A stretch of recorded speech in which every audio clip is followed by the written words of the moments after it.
మామూలుగా మన పురాణాల ప్రకారం మహావిష్ణువు అలాగే మహావిష్ణువు మహేశ్వరుడు అనేటువంటి విషయంగా మనం బ్రహ్మ సృష్టిని సృష్టిస్తే స్థితిని అంటే స్థితి అంటే ఈరోజు మామూలుగా మనం భోజనం చేయాలన్నా లేకపోతే మనం ఉన్నటువంటి స్థితి అంటే మనకు కలిగినటువంటి ఆరోగ్యం కావచ్చు, ఐశ్వర్యం కావచ్చు, ఆనందాన్ని కావచ్చు, మనకి ఏర్పడినటువంటి సుఖాలు దుఃఖాలు కావచ్చు, ఇవన్నీ కూడా ఎవరి ఆధీనంలో ఉంటాయి?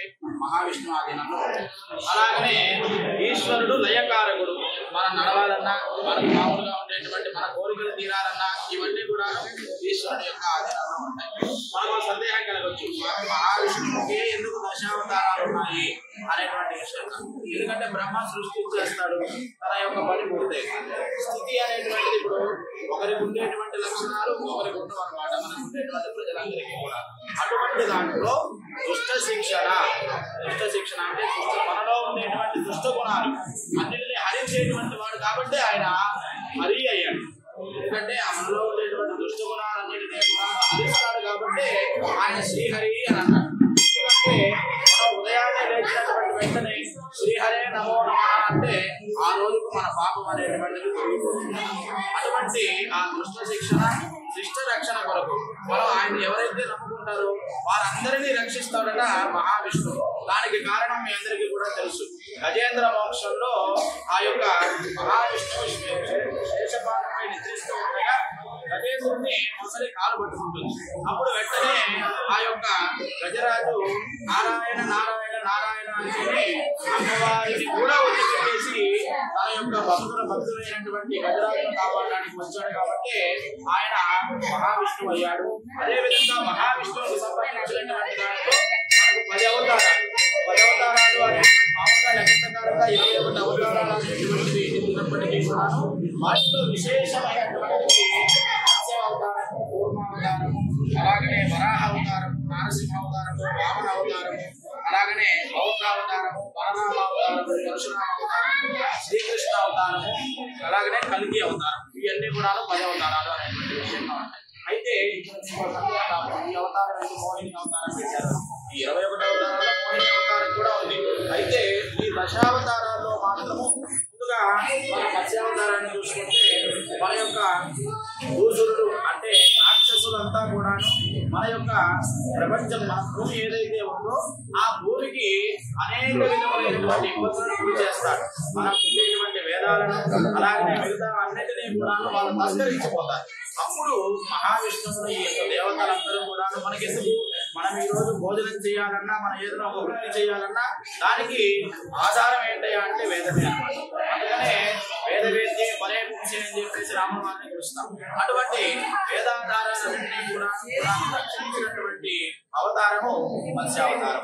అదేవిధంగా కూర్మావతారము భూమి ఉండేటువంటి దాని పరంగా ఈ యొక్క దేవదానవులు ఇద్దరు కూడా సంహరించేటువంటి వారికి ఎవరు గొప్ప అనేటువంటి విషయంలో ఉండగా అప్పుడు ఈ కూర్మావతారం ఆ యొక్క దేవదానవులు తిరిగేటువంటి మందర పర్వతం మహావిష్ణువు ఆ యొక్క హాలాహలం అందరికీ కూడా మనకు విశేషంగా వచ్చేసరికి ఈశ్వరుడు ఆ హాలాహలాన్ని చేస్తే ఆ మందర పర్వతాన్ని దేవదానవులందరికీ కూడా అంటే దేవతలకు వరప్రసాదంగా అందించినటువంటి అవతారము కూర్మావతారం. అలాగనే వరాహ అవతారం ఈ యొక్క భూమిని అంతటినీ కూడా సమస్త ప్రజలందరినీ కూడా ఇబ్బందులు గురిచేస్తున్నటువంటి రాక్షసుల యొక్క బాధ నుండి కాపాడడానికి తన యొక్క కొమ్ముల పైన వరాహ అవతారాన్ని ఎత్తి ఆ భూమిని ఆ స్వామివారు తన యొక్క రక్షణగా కలగజేస్తూ ఉన్నారు. ఆ తర్వాత మనకు నారసింహ అవతారం అందరికీ కూడా చిన్నప్పటి నుంచి మనం చూస్తూ ఉంటాం. ప్రహ్లాద చరిత్ర. ఆ ప్రహ్లాదుడు ఏ విధంగా అయితే చిన్నప్పటి నుంచి కూడా నారాయణ నారాయణ అనుకుంటూ కాలాన్ని వెళ్ళదీస్తూ ఉండేవాడు. పాపకర్మ చేత ఆ హిరణ్యకశిపుడు అనేటువంటి ఆ తండ్రి ఈ యొక్క బాలుని ఇబ్బందులు పెడుతూ ఉండేటువంటి సమయంగా ఎక్కడ నీ యొక్క నారాయణుడు ఎక్కడున్నాడు, నీ హరి ఎక్కడున్నాడు అనేటువంటి విషయంగా అనగా అప్పుడు ఆ ప్రహ్లాదుడు భక్తితో నమస్కరించి ఇందుగలడు అతను లేదని సందేహం దేనికి అనేటువంటి విషయంగా ఆ స్తోత్రాన్ని పఠించి ఆ యొక్క స్తంభంలో స్వామివారు ఉండేటువంటి విధంగా నమస్కరించుకోగా అప్పుడు ఆ స్తంభం నుంచి ఆ నారసింహ అవతారం ఎత్తి అంటే ఉండేటువంటి మనలో దుర్గుణాలన్నింటినీ కూడా రక్షించడానికి నారసింహ అవతారం ఎత్తి ఆ యొక్క హిరణ్యకశిపుడిని అంతం చేయడం జరుగుతుంది. అదేవిధంగా వామనావతారం ఎందుకు అంటే దానం అనేటువంటి అధిదానం అనేటువంటి పనికిరాదు.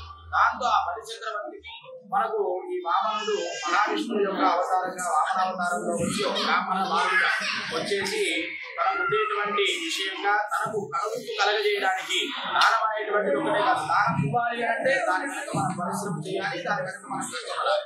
కష్టపడింది మాత్రమే మనం దానం ఇస్తే అది మనకు ఎన్నో తరాల వరకు ఇబ్బంది లేకుండా ఇదవుతూ ఉంటుంది. కాబట్టి ఆ బలి చక్రవర్తికి మోక్షాన్ని ప్రసాదించడం కోసం ఆ తర్వాత వచ్చేసరికి మోహిని అవతారం. మోహిని అవతారం అంటే శివుడు అనేటువంటి రాక్షసులను కూడా అంతరించడం కోసం, అదే విధంగా అంతం చేయడం కోసం ఈ యొక్క మోహిని అవతారం అయ్యప్ప స్వామి కథ అనేది ఆ అయ్యప్ప స్వామికి వరప్రసాదంగా అందజేయడం కోసం మోహిని అవతారాన్ని అదేవిధంగా ఆ తర్వాత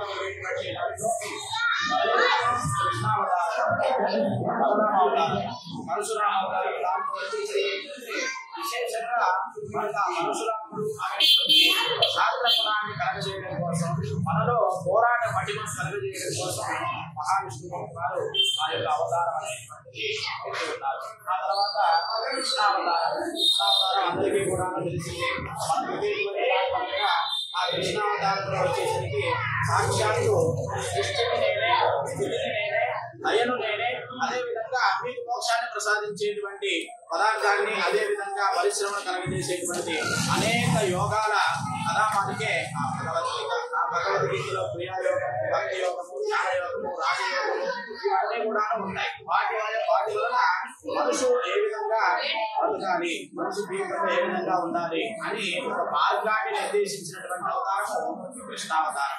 రామావతారం, రామాయణం అనేటువంటిది పితృవాక్య పరిపాలన, తండ్రి మాటలను మనం ఏ విధంగా మనం లెక్క చేసుకోవాలి, తండ్రి అడుగుజాడల్లో ఏ విధంగా మనం గమనించాలి ఒక అవతారంగా నిర్ణయించడంలో రామావతారం అనేటువంటిది అదేవిధంగా బౌద్ధావతారం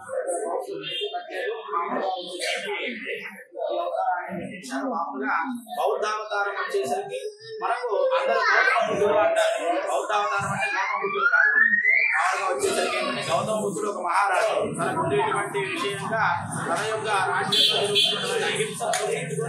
అతను పరిశ్రమ చేసి ఉపాసన చేసి గౌతమ బుద్ధుడయ్యాడు. మామూలుగా బౌద్ధావతారం అనేటువంటి విషయంగా మనకు ఈ కాషాయ సన్యాసి అవతారం అనేటువంటి బౌద్ధావతారం ఉంటుంది.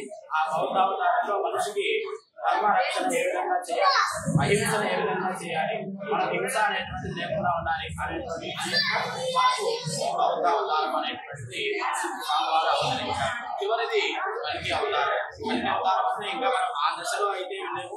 అయితే మనకు వచ్చేసరికి ఏంటంటే సమయానుగుణంగా స్వామివారు ఆ కల్కి అవతారం అయితే ఉండేటువంటి సమస్తమైనటువంటి ఎప్పుడైతే సినిమాలో పాయింట్ దాంట్లో వచ్చేసరికి ఏంటంటే ఎప్పుడైతే గోవులు వదిలింపబడతాయో, ఎక్కడైతే వేదానికి సంబంధించి మనం చేసేటువంటి అర్చనలు, దైవారాధనలు ఎప్పుడైతే మనకు అవన్నీ కూడా అయిపోతాయో అప్పుడు ప్రళయం సృష్టిస్తుంది. ఆ ప్రళయం సృష్టించినటువంటి తర్వాత మరలా తిరిగి పునః మనకు జన్మ అనేటువంటి ఆ యొక్క అవతారాన్ని నిర్దేశించింది కల్కి అవతారం. కాబట్టి ఆ మహావిష్ణుమూర్తి యొక్క అనుగ్రహం అనేటువంటి పరిపూర్ణంగా మనకు ఉండడం కోసం విశేషంగా ఈ మకర సంక్రమణ పుణ్యకాలంలో మహావిష్ణువు యొక్క అనుగ్రహం అనేటువంటిది మనకుంటే సంవత్సరాంతం అంతా కూడా చక్కగా మనకు ఆయురారోగ్య ఐశ్వర్యాలు కలుగుతాయి. కాబట్టి అందరూ కూడా ఒకసారి శ్రీమద్ రమారమణ గోవింద.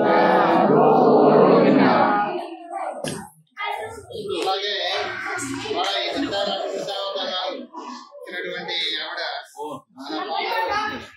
గ్రామస్తురాలే నెల్లూరులో ఉంటున్నారు. బాబోలు శారదామణి గారి రావడం జరిగింది. ఇవాళ బొమ్మల సందర్భంగా మన ఊళ్ళో ఉండేటువంటి కొంతమంది